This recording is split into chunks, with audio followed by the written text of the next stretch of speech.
Hi friends, நான் தான் MG நித்தலன். இன்றைக்கி வந்து நம்மளோட சேனலில் வந்து இந்த கிறிஸ்டோபர் ரீடோட அண்டர் ஆர்ஜின் ஸ்டோரியை பற்றி தான் வந்து பார்க்க வந்து போகிறோம். இதுக்கு முன்னாடி வந்து நம்மளோட சேனலில் வந்து கோகுன்கியோட அண்டர் ஆர்ஜின் ஸ்டோரி, அதுக்கப்புறம் வந்து தாமஸ் ஆண்ட்ரே, அதுக்கப்புறம் வந்து சங்கிலாமனோட கதைகளை வந்து நம்ம வந்து அப்லோட் வந்து பண்ணியிருப்போம். இந்த வீடியோஸை வந்து நீங்கள் வந்து பார்க்கலனா மறக்காமல் வந்து செக் பண்ணி வந்து பார்த்துக்கோங்க.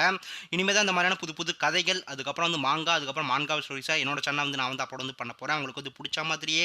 சரி வாங்க வீடியோக்குள்ளே வந்து போயிடலாம். சாப்டரோட ஸ்டார்டிங் சீனு கிறிஸ்டோபர் ரக்பின்னு வந்து சொல்லப்படுற ஒரு கேமை விளையாட வந்து ஸ்டேடியமுக்குள்ள வந்து நடந்து வந்து போகிறான். அதை நம்மகிட்ட வந்து காட்டுறாங்க. அப்போ நிறைய மக்கள் கிறிஸ்டோபர் நேமை சொல்லி அவனை கூப்பிட்டுட்டு வந்து இருக்கிறாங்க. மக்கள் என்ன சொல்கிறாங்கன்னா, கிறிஸ்டோபர் அது வந்து கிறிஸ்டோபர் ரீடு தான் அப்படின்னு வந்து சொல்லும்போது, அப்போ கிறிஸ்டோபர் ரீடு மக்களுக்கு கையை காட்டிட்டு வந்து இருக்கிறான்.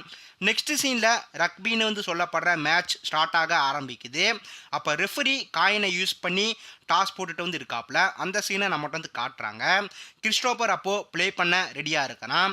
கிறிஸ்டோபரை வந்து என்ன சொல்கிறான்னா, அப்பன்ஸ் நான் பார்த்துக்கிறேன் அப்படின்னு வந்து சொல்லும்போது, அப்போ ரெஃபரி வந்து விசில் அடித்து செட் கோ விளையாட்டை வந்து ஆரம்பிங்க அப்படின்னு வந்து சொல்லும்போது, அப்போ கிறிஸ்டோபர் ஒரு பாலை எடுத்துக்கிட்டு கோல் போட ஓடிட்டு வந்து இருக்கிறான். அந்த சீனை நம்மகிட்ட வந்து காட்டுறாங்க. அப்போ அவன் முன்னாடி நிறைய ஆப்பரண்ட் பிளேயர்ஸ் வந்து இருக்கிறாங்க. கிறிஸ்டோபர் வந்து என்ன சொல்கிறான் அப்படின்னா, ஃபோக்கஸ் வந்து பண்ணணும், கொஞ்சம் கூலாக இருந்து கோலை போட நான் ரெடியாக இருக்கணும் அப்படின்னு வந்து சொல்லிட்டு, அப்போ கிறிஸ்டோபர் பிளேயர்ஸுக்கு இடையில வந்து இருக்கிற கேப்பை பார்த்துட்டு வந்து இருக்கிறான். அப்போ கிறிஸ்டோபர் ரீடு ஆப்பரண்ட் பிளேயர்ஸை மிஞ்சிட்டு வேகமாக ஓடி போய் கோல் போட வந்து கேப்பில் வந்து ஓடிட்டு வந்து இருக்கிறான். அந்த சீனை நம்மகிட்ட வந்து காட்டுறாங்க. அப்போ எல்லா பிளேயர்ஸுமே கிறிஸ்டோபரை தடுக்க வந்து பார்க்குறாங்க. ஆனால் வந்து அவங்களால வந்து தடுக்க வந்து முடியல. கிறிஸ்டோபர் வந்து என்ன சொல்கிறா அப்படின்னா, என்ன நடந்தாலும் பரவாயில்ல அப்படின்னு வந்து சொல்லிட்டு, அப்போ கிறிஸ்டோபர் ரீட் கோல் போட போகும்போது கிறிஸ்டோபர் கையில் ஒரு பவர் வந்து அந்த பால் வெடிக்குது. அந்த சீனை நம்மகிட்ட வந்து காட்டுறாங்க. அப்போ கிறிஸ்டோபரை பார்த்து எல்லா மக்களும் ஷாக்கில் வந்து இருக்கிறாங்க. என்ன நடக்குதுன்னு வந்து தெரியல. அப்போ கிறிஸ்டோபர் அவனோட ஹெல்மெட்டை ஓப்பன் பண்ணி ஷாக்காகிறான். அவனோட கையை வந்து பார்க்குறான். கிறிஸ்டோபர் ஃபைனலாக அப்போது அவேக்கனாக வந்து ஆகி ஒரு அண்டராக வந்து மாறி இருக்கிறான். அந்த சீனை நம்மகிட்ட வந்து காட்டுறாங்க. இப்படி தான் வந்து கிறிஸ்டோபர் ரீட் ஒரு அண்டராக வந்து அவேக்கனாக வந்து பண்ணப்பட்டிருக்காப்ல. அப்போ மக்கள் வந்து என்ன சொல்கிறாங்கன்னா, கிறிஸ்டோபரை வந்து பார்த்து அவன் ஒரு அண்டர், இப்போது ஒரு புது அண்டர் இப்போ அப்பீர் ஆகி இருக்கிறான் நம்ம ஊரில் அப்படின்னு சொல்லும்போது, கிறிஸ்டோபர் வந்து என்ன சொல்கிறான் அப்படின்னா, எனக்கு கிடைச்ச ஒரு புது சக்தி எனக்கு ஒரு புது துறையை தந்துச்சு. அப்போ கிறிஸ்டோபர் அண்டராக மாறி நியூஸ் ரிப்போர்ட்டர்ஸுக்கிட்ட பேட்டி கொடுத்துட்டு வந்துருக்கிறான். அந்த சீனை நம்மகிட்ட வந்து காட்டுறாங்க. நெக்ஸ்ட் சீனில் கிறிஸ்டோபர் அவனோட டிரான்ஸ்ஃபர்மேஷன் மூலமாக எல்லா மான்சஸையுமே கொண்டுட்டு வந்துருக்கிறான். அந்த சீனையும் நம்மகிட்ட வந்து காட்டுறாங்க. அப்போ கிறிஸ்டோபர் என்ன சொல்கிறான் அப்படின்னா, ரொம்பவும் புத்திசாலித்தனமான ஒரு அரங்கம் மூலமாக நான் அதிக இலக்குகளை வந்து அடையக்கூடிய ஒரு இடத்துல இருந்தேன். என்னோட கையில் இருந்த நெருப்பு ஒவ்வொரு எதிரியையும் சாம்பலாக்க ஆரம்பிச்சிச்சு. ஆனால் ஒரு நாள் என்னோட எலும்புகள் அந்த விஷயத்தை உணர ஆரம்பிச்சிச்சு. அதுதான் அந்த புது பேரழிவு அப்படின்னு சொல்லும்போது, அப்போ கிறிஸ்டோபர் மற்ற நேஷனல் லெவல் அண்ட்ரஸ் கூட சேர்ந்து கமிஷை ஒரு சீனில் வந்து பார்த்துட்டு வந்து இருக்கிறான். அந்த சீனை நம்மகிட்ட வந்து காட்டுறாங்க. கிறிஸ்டோபர் வந்து என்ன சொல்கிறான் அப்படின்னா, அந்த டிராகன் தரையை நோக்கி வந்தப்போ அந்த வானமே கீழே விழுகிற அளவுக்கு அதிர ஆரம்பிச்சிச்சு. அதுவும் என்னோட டிக்கர் டேப் மேட்ச் மாதிரி அந்த விஷயம் இருந்துச்சு. அது என்னோட கிரேட்டஸ்ட் மேட்சாக வந்து மாற ஆரம்பிச்சிச்சு அந்த டிராகன் கூட நான் ஃபைட் பண்ணும்போது.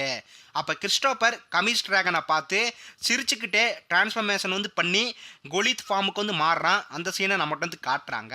அப்போ நெக்ஸ்ட் சீனில் Christopher Reed, Liu Ji Gang, Thomas Andre மற்ற எல்லா அண்ட்ரஸும் கமிஷ் கூட வந்து ஃபைட் பண்ண வந்து போகிறாங்க. அந்த சீனை நம்மகிட்ட வந்து காட்டுறாங்க. அப்போ கமிஷ் வந்து என்ன பண்ணுறான் அப்படின்னா, அவனோட கையை யூஸ் பண்ணி அண்டர்ஸை அட்டாக் பண்ணிட்டு வந்து இருக்கிறான். கிறிஸ்டோபர் கமிஷை பார்த்து வந்து என்ன நினைக்கிறேன்னா, இந்த விஷயம் வேலை செய்யாது போல இருக்கு, ஒவ்வொரு பாதுகாப்பையும் கடக்கிறதுக்கு ஒரு வழி இருக்கும். இந்த டீம் கூட சேர்ந்து என்னோட திறமை மூலமாக நான் வந்து ஒர்க் பண்ண வந்து ஆரம்பித்தா எங்களால் கண்டிப்பாக அந்த டிராகனை கொல்ல முடியும். அப்போ கிறிஸ்டோபர் வந்து என்ன சொல்கிறான் அப்படின்னா, ஆண்டனி, தாமஸ், என்கிட்ட ஒரு ஐடியா இருக்குது. நாம் போட்டுட்டு வந்து இருக்கிற இந்த மாதிரியான ஒரு சண்டை எனிமியோட உள்கட்டமைப்பை மட்டும்தான் வந்து அழிக்கும். இந்த மான்ஸ்டரை வந்து கொல்றதுக்கு நம்மக்கிட்ட ஒரு சரியான வழி இப்போ வந்து இருக்குது. நான் சொல்கிறத வந்து கேளுங்க அப்படின்னு சொல்லும்போது, அப்போ லியூ ஜி கேங் கமிஷ் கூட பறந்து சண்டை போட்டுட்டு வந்து இருக்கிறான். அந்த சீனை நம்மகிட்ட வந்து காட்டுறாங்க. ஆண்டனி அப்போ கிறிஸ்டோபரை பார்த்து வந்து என்ன சொல்கிறான் அப்படின்னா, கிறிஸ்டோபர், உன்னோட எண்ணத்தை என்னால் புரிஞ்சுக்க முடியுது. ஆனால் இது ஒன்றும் நீ விளையாடுற ஸ்டேடியம் வந்து இல்லைன்னு நீ இப்போ வந்து ஞாபகம் வச்சுக்கணும். இந்த விஷயத்தை நீ வந்து கொஞ்சம் சீரியஸாக எடுத்துக்கோ. நாங்கள் ஒன்றும் உன்னோட டீமில் வந்து இருக்கிற லைன்மேனான பிளேயர்ஸ் வந்து இல்லை. நான் சொன்ன விஷயம் வந்து புரிஞ்சிச்சா ஓகேவா அப்படின்னு சொல்லும்போது, அப்போ தாமஸ் வந்து என்ன சொல்கிறான் அப்படின்னா, சில நல்ல பிளானா அது ரொம்ப வந்து முட்டாள்தனமா வந்து இருக்கும். நான் போய் இப்ப வந்து சண்டை போட வந்து போறேன்டா அப்படின்னு சொல்லிட்டு, அப்ப தாமஸும் ஆண்டனியும் கிறிஸ்டோபர் சொல்ற விஷயத்த வந்து கேட்கவே வந்து இல்ல. கிறிஸ்டோபர் வந்து என்ன சொல்றான் அப்படின்னா, "ஒரு நிமிஷம் வந்து நில்லுங்க. நான் சொல்றத வந்து கேளுங்க." அப்படின்னு கூப்பிடும்போது, அப்ப நெக்ஸ்ட் சீன்ல பல போராட்டத்துக்கு அப்புறம் நேஷனல் லெவல் ஹண்டர்ஸ் எல்லாருமே ஒண்ணு சேர்ந்து கமிஸ் டிராகன கொன்னுட்டாங்க. அந்த சீன நம்மட்ட வந்து காட்டுறாங்க. அப்ப கிறிஸ்டோபர் ஓரமா நின்னு இந்த விஷயத்த வந்து பார்த்துட்டு வந்து இருக்காப்ல. அப்ப கிறிஸ்டோபர் வந்து என்ன சொல்றான் அப்படின்னா, "நாங்க ஜெயிச்சிட்டோம். ஆனா ஒரு விஷயம் இருக்கு." அப்படின்னு வந்து சொல்லும்போது, அப்ப கிறிஸ்டோபர் முன்னாடி கமிஸோட அட்டாக் வந்து பட்டு நெறைய ஹண்டர்ஸ் செத்து கிடக்குறாங்க. அத நம்மட்ட வந்து காட்டுறாங்க. நெக்ஸ்ட் சீன்ல தாமஸ் ஆண்ட்ரே கமிஸ வந்து கொன்னுட்டு ஹாப்பியா பார்ட்டில வந்து ஜாலியா வந்து நின்னுட்டு வந்து இருக்காப்ல. கிறிஸ்டோபர் அப்போ தாமஸ வந்து பார்த்துட்டு அமைதியா வந்து நின்னுட்டு வந்து இருக்கறான். கிறிஸ்டோபர் வந்து என்ன சொல்றான் அப்படின்னா, "நாங்க அந்த பேரழிவ ஃபைனலா வந்து தடுத்து நிறுத்துனோம். ஆனா இந்த விஷயத்த உண்மையாவே ஒரு வெற்றின்னு வந்து சொல்ல வந்து முடியுமா?" அப்ப கிறிஸ்டோபர் நெறைய மக்கள் ரத்தத்த கற்பனை பண்ணி வந்து பார்த்து ஒயன் கிளாஸ வந்து கீழ போட்டு வந்து உடைக்கிறான். அத நம்மட்ட வந்து காட்டுறாங்க. கிறிஸ்டோபருக்குள்ள வந்து ஒரு குற்ற உணர்ச்சி வந்து இருக்கு. கிறிஸ்டோபர் வந்து என்ன சொல்றான் அப்படின்னா, "இந்த விஷயம் ஒரு வெற்றியா இருந்தாலும், என்ன பொறுத்தவரைக்கும் என்னால ஏத்துக்க முடியாத ஒரு விலைமதிப்பற்ற விஷயம் தான் வந்து இது."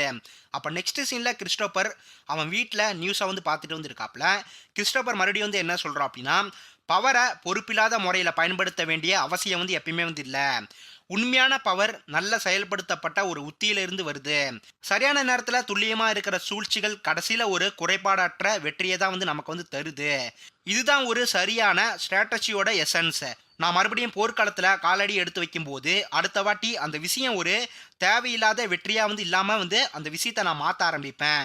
அன்ட்ரஸான மக்களை என்னைக்குமே நான் வந்து சாக வந்து விட மாட்டேன் அப்படின்னு வந்து கிறிஸ்டோபர் வந்து சொல்லிட்டு அப்ப கிறிஸ்டோபர் அவனோட பவரை யூஸ் பண்ணி கமிஸ் டிராகன் உருவத்தை ஒயின் கிளாஸ்ல வந்து எரிக்கிற மாதிரி ஒரு சீனை நம்மகிட்ட வந்து காட்டுறாங்க.